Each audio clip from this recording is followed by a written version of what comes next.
Good morning, ma'am. Would you, Ms. Burge, would you please raise your right hand? Do you swear or affirm that you will truthfully and accurately translate from English to Spanish and Spanish to English, so help you God? Thank you.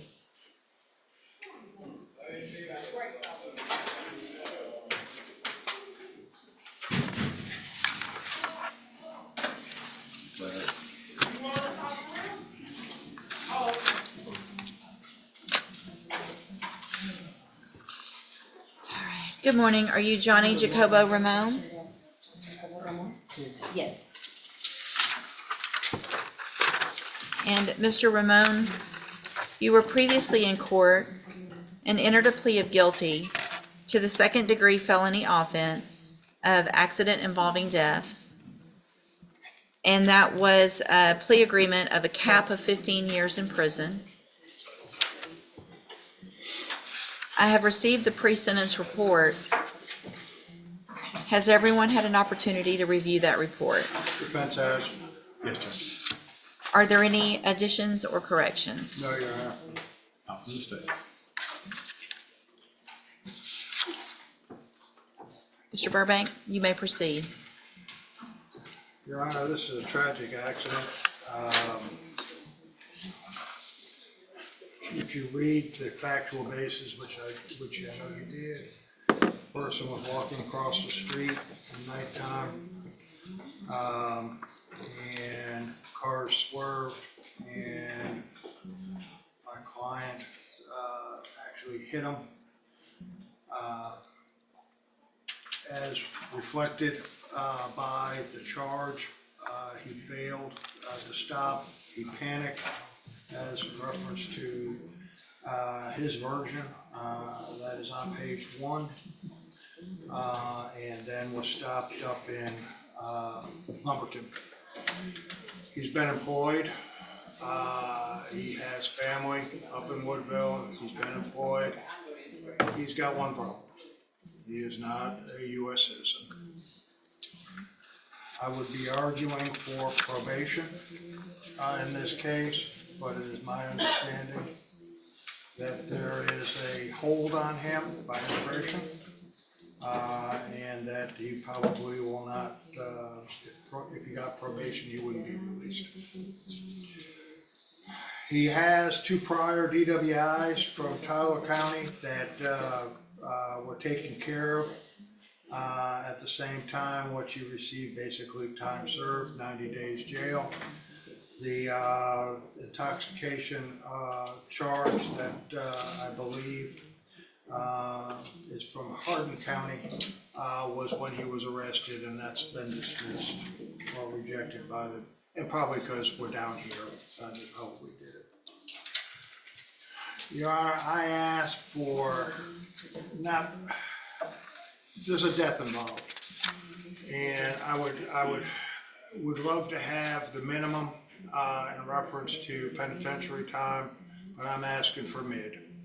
I think that 15 is probably too harsh, and that's my opinion, especially in light of the facts and circumstances of this, in which the person was walking across the street at the time and being blocked by other vehicles, and other vehicles had to get out of the way.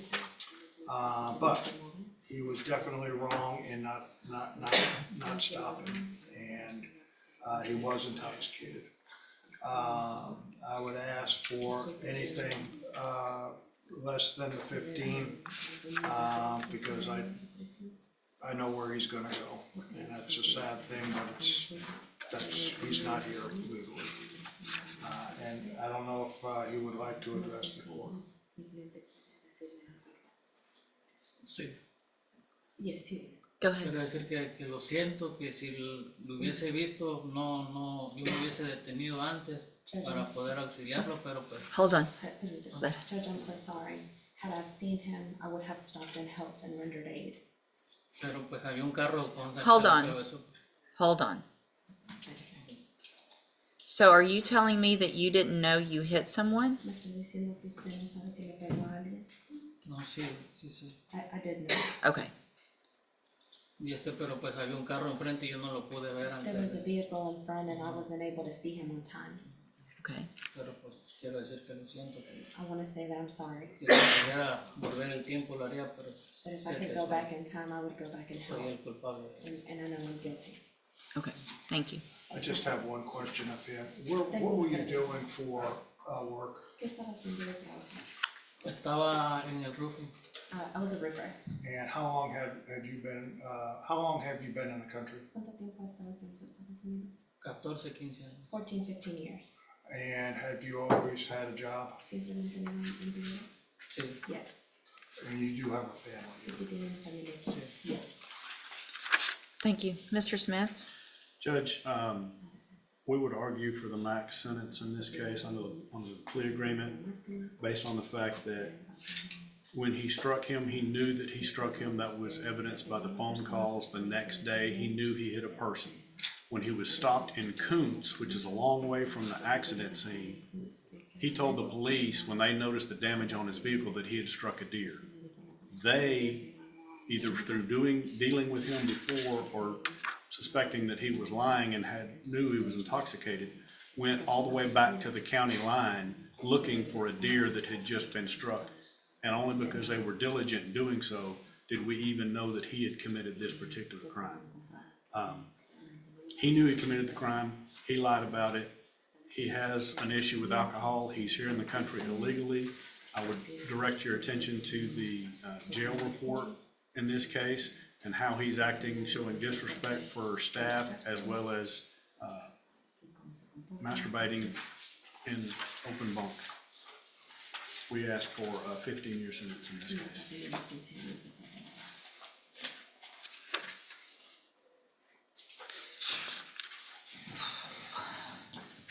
Mr. Jacobo Ramon? Obviously, the facts of the case are terrible. The fact that you didn't stop. The fact that you were intoxicated. And in addition, and I'm not even sure that when you were in our jail for some amount of time, there was a requirement that I release you because of the amount of time that had gone from the time of the offense while you were sitting in custody. I did that, and then you didn't show up.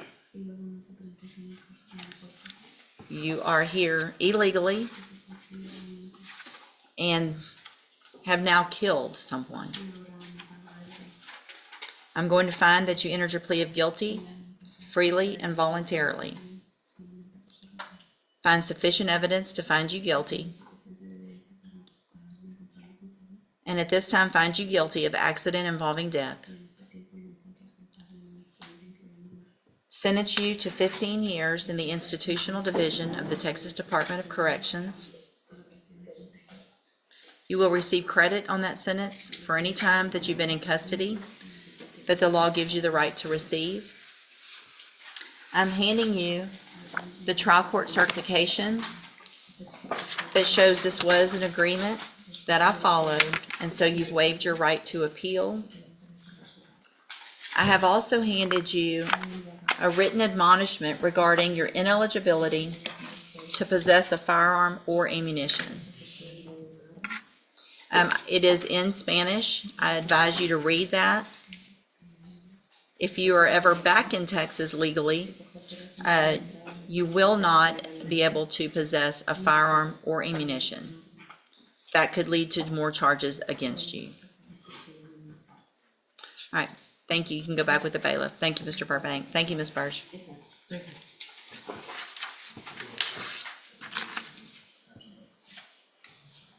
Mr.